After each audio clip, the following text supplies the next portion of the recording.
Worked on cutting answers to the college trade-off dissad, and there are a couple models of this. Matthew cut a warming focused model, and the one that's been read by Immaculate Heart is like an econ version of this dissad, which I'll explain when I get to that slide. But so I cut answers specifically for each of those two, and then also just general, because I'm sure there's a lot of impact scenarios out there. So starting with the general answers, you should really stress the no link. It's impossible for them to win that 15,000 draftees is enough to drastically lower the GDP or to wreck college climate change efforts. It's just like impossible.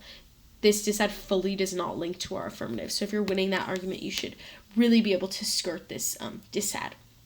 But on the card level, the generic answers focus a lot around inequality. So this should give you another layer on the impact debate that should really help you like weigh and stuff like that. So the Friedman card, it talks about why colleges, well, the way that they frame college as the end-all be-all for the economy is problematic because colleges exclude a lot of people. Administration purposely seeks out full-paying students rather than low-paying ones because it'll make them more money and make their colleges like look nicer or something like that. There are a few empirics in the card, but basically just that colleges are really unequal, and when they say like they're the most important thing to the economy, it's problematic because it excludes a lot of people. So we should take a stance on inequality before that. The next is the Tay Moose card that just says that the AVF creates a lot of inequality, social division, and PTSD. It kind of ties into the civil military gap argument, just that we're not really connected to our vets when they come back. We can't really help them solve their problems. There's a lot of divisions, which just means that these are problems that are happening in the status quo, which means that they obviously outweigh on time frame and probability because they're already happening now, which means that you should make reasons why those, answers to the dissad independently outweigh the dissad, because even if the dissad is true, which there are other arguments you're going to make against it, but even if the dissad is true, these problems should come first. So you can make value to life claims, everyday impact focus claims first. There'll be a few maybe an A-B point on that in the file.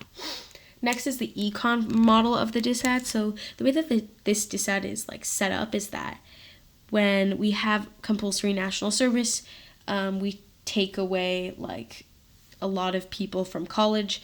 When they're unable to go to college, they won't be able to get a degree. The card that Immaculate Heart has been using is like by 2020, 65% of jobs will require a degree.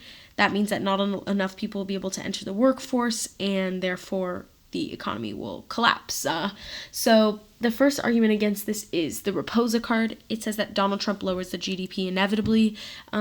He has lower numbers than Obama did, and he complained a lot about Obama's numbers, which is just non-unique to dissad. Prove that the impact of the dissad is going to happen whether or not the plan passes. If Donald Trump's GDP lowers significantly, the impacts will happen no matter if that GDP lowering is from college or from Donald Trump, and that will happen quicker than any college impact because their arguments are talking about 2020.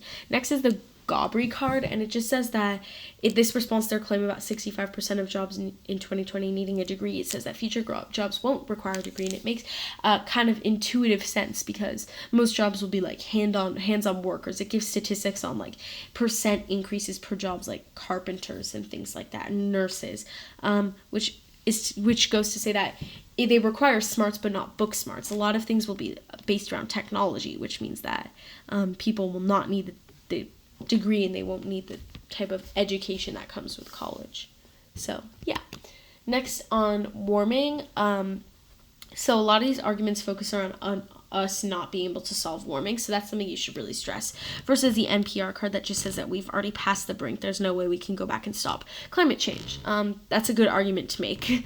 Next, I'll skip the Mooney card and come back to it, but the Whitman card says that Trump denies science. There won't be any government action even if colleges are making efforts. So even if colleges are raising awareness for climate change, there's no way that the Trump administration will ever support science and stop denying climate change, which means that there's no way that the US is ever going to enact policy that is taking a stance and trying to halt climate change. And even if they do happen to win, that the US is able to create like anti-climate change policies, you should point out that the Turkey card says that China is the biggest contributor to climate change, which means that US efforts won't matter if we can't stop China. Another thing you should point out is that a lot of the cards on this dissent are likely written before Donald Trump, so the Whitman card should really like bolster your claims about Trump denying science. There won't be any government action. We won't be able to actually stop climate change. Next, the Mooney card. This one can also like win you this dissent pretty easily. If our plan text is specific to rich people, and rich people, as warranted by this card, are the most likely to deny climate change, it would mean that the AF would solve better than the SQUO, because those climate change deniers would be drafted. And even though it's 1%, if they make the argument that this 1% is insignificant and that it won't, like 1% more climate change deniers won't stop anything or won't change anything, that would just bolster your no link, because that would prove that, yeah, 1% is insignificant, which would mean that we won't be like lowering the GDP, or we won't be stopping college climate change efforts. So that's basically it. You'll have like another layer to the impact calculus with the inequality stuff. You can make arguments for why that comes first, but also just like weighing with the case. A lot of the impacts of both dissent scenarios are not going to outweigh on time frame. They're not going to come first. They're not going to outweigh on probability or any of these things. And I don't think any of these dissents have an extinction scenario. So you're definitely winning on that layer too. That's about it. If you have any questions, feel free to Slack me and ask them to me. And that's about it.